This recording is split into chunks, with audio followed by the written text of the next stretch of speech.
Alright, so this will be a short one. Actually, I'm lying. It's probably not going to be a short one, but hey, screw it. When you mix insomnia with drawing slash artist slash writer's block, this is what you get: videos at 4 in the morning. So, obviously, this is one of the videos that I was deciding against making, but you know, screw it. Circumstances call for me to do something here. So, I guess to start off with why this is such a significant subject, in my opinion, I'm gonna have to start by saying that something pretty popular nowadays is a saying that I agree with. I agree wholeheartedly when people say that Marvel died with Stan Lee and Endgame.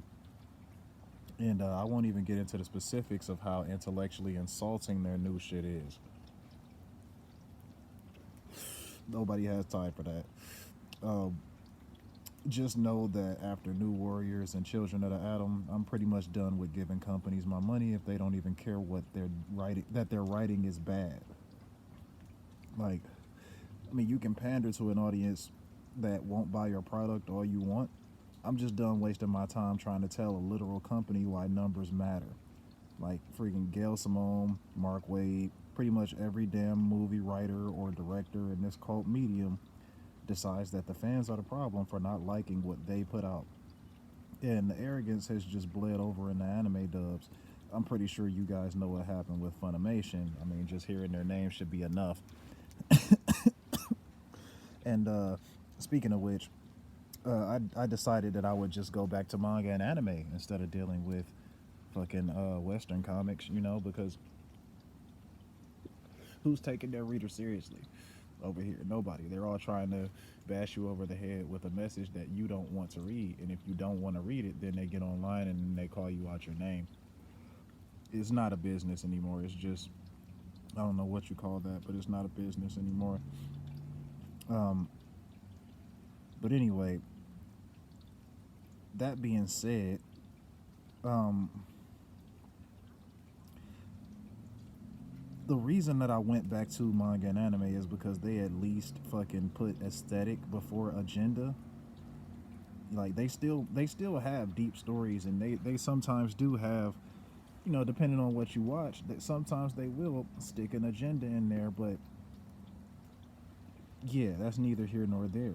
When they have a target audience, they stick to it. That's just plain and simple.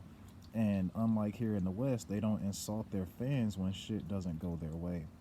So, that being said, I caught up on the Beastars anime, and let me tell you, bro, that shit is peak Zootopia. Yes, that is peak Zootopia, bro. Like it's like Zootopia if Zootopia was rated R. It's pretty much the same thing. Like you get to see like the the black market and shit like that.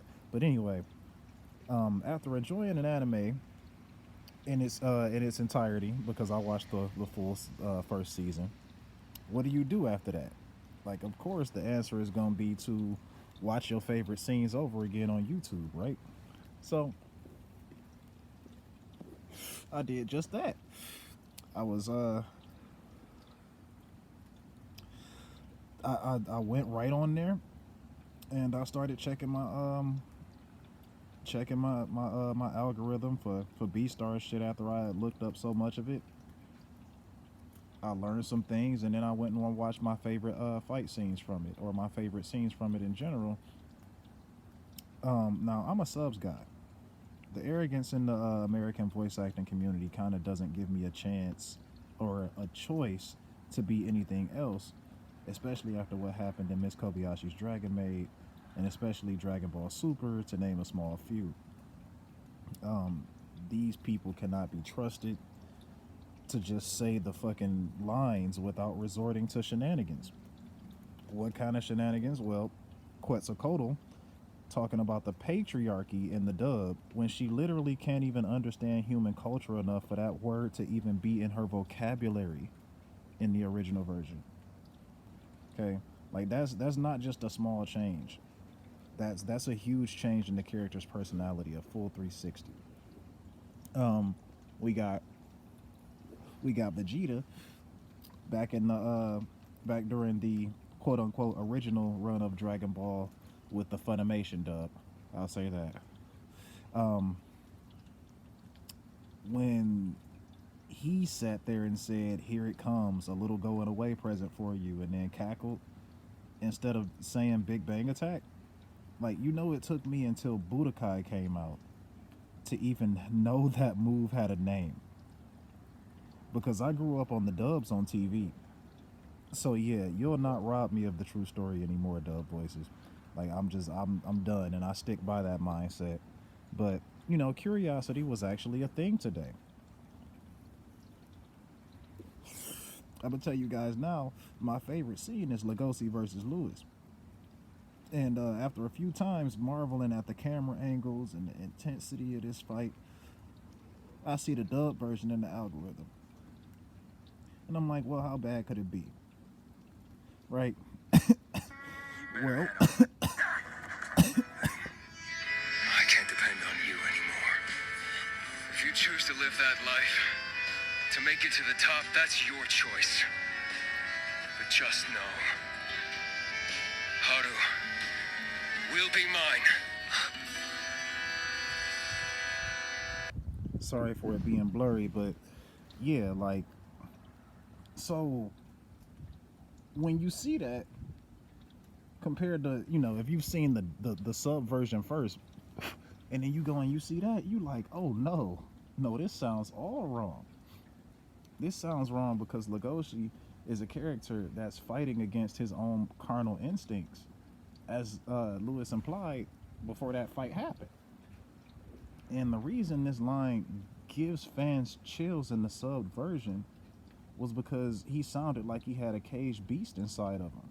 Like, he even did that wolf growl with his delivery, and this was a much more satisfying version altogether.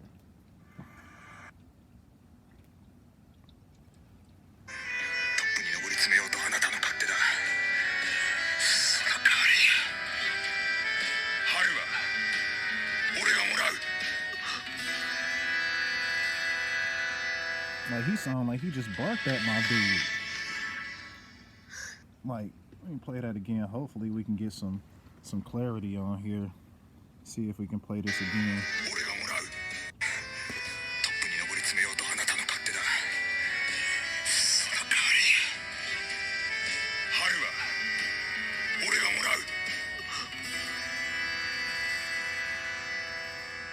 Like, bro, he sounded like a dog who was mad, bro.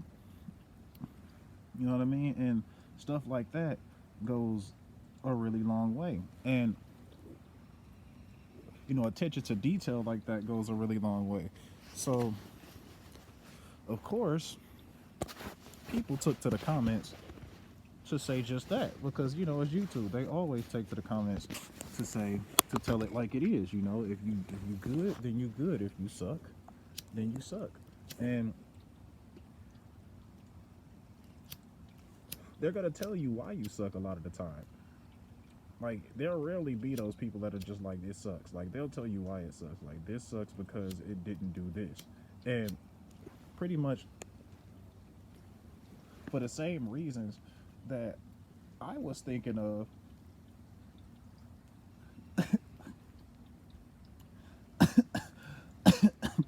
I'm sorry, for the same reason that I was thinking it was bad. Somebody in the comments said the same thing. He says, man, Legosi sounds weak and calm in English. When the Japanese voice actor says, I'll take Haru from you, it sounds like he's pissed and he means it. You can even hear a wolf-like growl in the way he says it, right?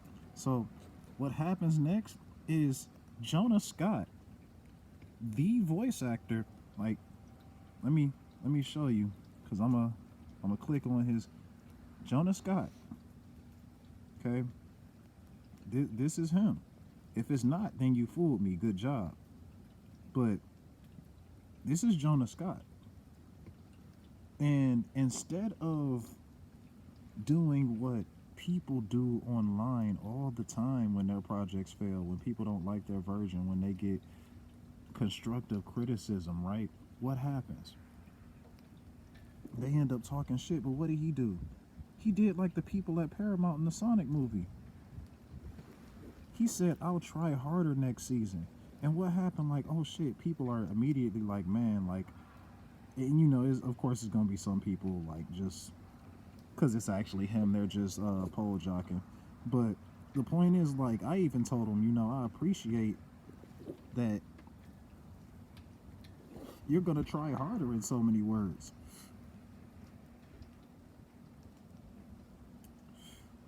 You know, because fans aren't toxic when they're giving you constructive criticism, they're passionate. People like Henry Cavill realize that. You know what I mean? So, as we continue on, I'm a bring up, because of course it has to be, right? Like, he didn't insult anybody, he didn't call anybody racist, he didn't tell them to fuck off, right? He said, I'll do better next time.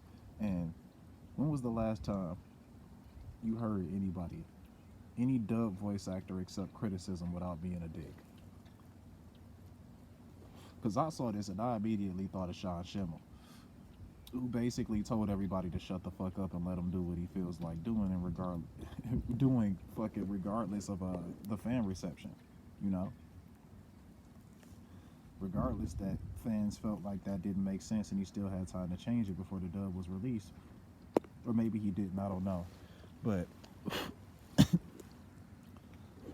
nobody liked this, right? And the tweets were since deleted, so I have to pull them up on this Twitter, video stating right that here. the first voice that he made was for Goku Black, and then the second voice he made was for Super Saiyan. It's blurry, so I gotta read it. It says, I'm confused, right? It says, I'm confused. I did not change the Goku Black voice for DLC. The change you are hearing is for Goku Black Rose, or Rose, however you want to call it, right? Rose Goku Black, so he doesn't see the problem. Also stating that his voiceover work is not a collaborative. He said, also, voice acting for me is not a collaborative affair between me and the audience. You get what I'm saying? So, you can see the difference in the appreciation of fans here.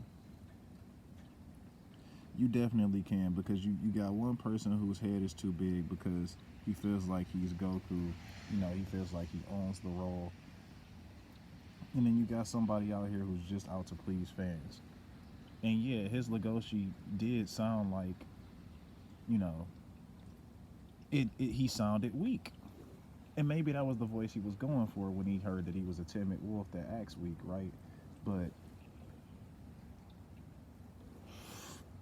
as we told him, pulling out that rage when Legosi gets furious is key to his wolf instincts. Like, you